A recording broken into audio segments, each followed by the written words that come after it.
তো guys, Argentina Brazil, এখানে Argentina Brazil খেলা হচ্ছে। আপনারা দেখতে পাচ্ছেন কি 3টা কুকুর আর্জেন্টিনা, 3টে কুকুর ব্রাজিল। দেখা যাক কি হয়।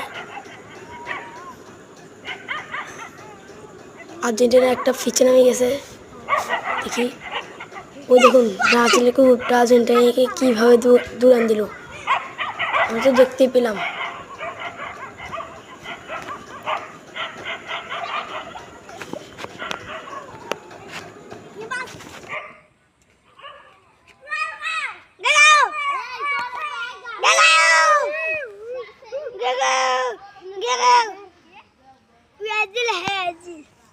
Hari-hari